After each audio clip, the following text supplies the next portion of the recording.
So it's going to be, I'll meet you at for that first date, right? And maybe you're going to park in the back of the parking lot. Right. And if you want, you could arrive 5 minutes early so that no one's seeing you pull up 15 minutes late and then now I see what you're driving, right? Right. Because I understand your concern of not wanting to be used. I will tell you that perhaps we need to start mixing with gentlemen and schmoozing and rubbing shoulders with gentlemen who are in that higher bracket. Right. So that may mean that you have to switch up your crew, adding some new people to the circle, as well as going to the spaces and places where those gentlemen are. So where are they? Because you're about to ask me, well, Allison, where are they then? You told me. Yeah. All right, where are they? Okay. So I like to divide it into 3 tiers. Okay. Tier 1 is probably where you already are. So if you think about like a pyramid, right? So the bottom layer of that pyramid is what you already do. So it's going to be the kickbacks. It's going to be the game nights. It's going to be the brunch. That's just where you function in the world as someone who socializes. That's not a special place, okay? Half of the people there are going to be men, half are going to be women. So now 50% of the people who are in those spaces won't work for you. Then you have the gentlemen who are left. Some of them are going to be married. Some of them are going to be gay. So we need some differentiation. So we're going to take yourself out of that bottom tier. Okay. In terms of looking for a guy or a guy to find you. Still go, because those are your friends, but you're going to bring yourself to tier 2. Tier 2 is going to be spaces and places where men are. Okay. You need the ratio on your side. So that's going to be entertaining spaces with male-dominated interests. So sporting events, Right. the cigar bar, the sports bar, right, is going to be the axe throwing and the gun range, and entertaining spaces where men are in the majority and women are in the minority. Why? More men for you to choose from, and by default, you look better than most of the people there because most of the people there are men. Okay, now. Tier 1, that's the little part of the diamond, right? The little part of the pyramid is where you needs, with a Z at the end, to be. Okay? This is going to be spaces and places where men are in the majority for serious things. So remember, tier 2 was entertainment. This is serious stuff.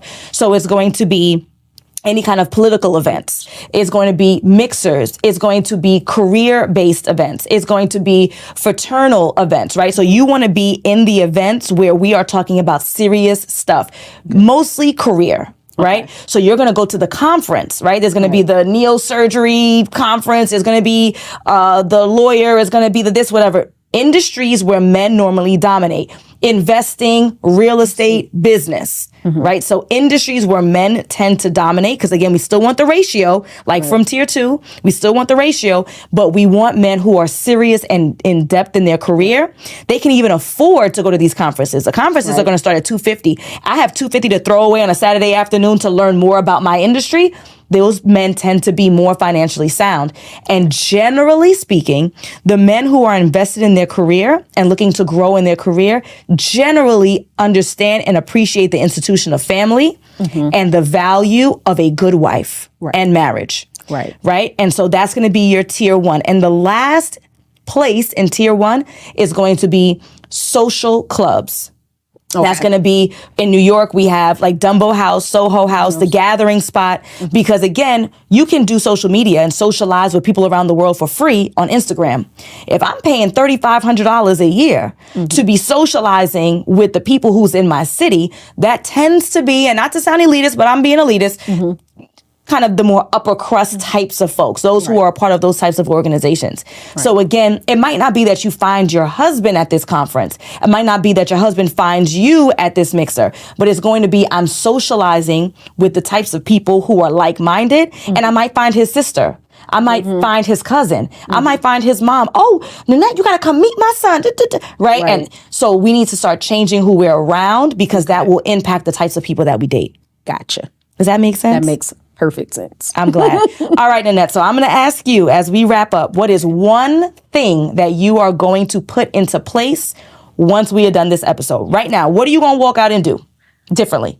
The one thing I'm going to do differently is get into some of these conferences and spaces that put me amongst the majority of men and not the minority. And not the minority of like-minded people who are hardworking, who are invested in their careers, because relatively speaking, those people tend to appreciate the institution of family and marriage. generally speaking. Okay. It makes sense. Okay. Thank you so much. Thank you so much for being on the show. I appreciate you beyond regard. Like, thank you. I appreciate you. This has been insightful. I'm glad. A good learning experience. Good. So for those who are watching, who are listening, I hope that you are taking away something so that you can have an impact in your dating experience. If that means that you're socializing with a new circle, you're paying attention to past behaviors, you're asking more questions, and you are kindly demanding that you're around the person that you're dating, friends and family, so you can be sure that you are known, then take something away from this episode. All right, folks, it has been a pleasure. Thank you so much to our guest, Nanette.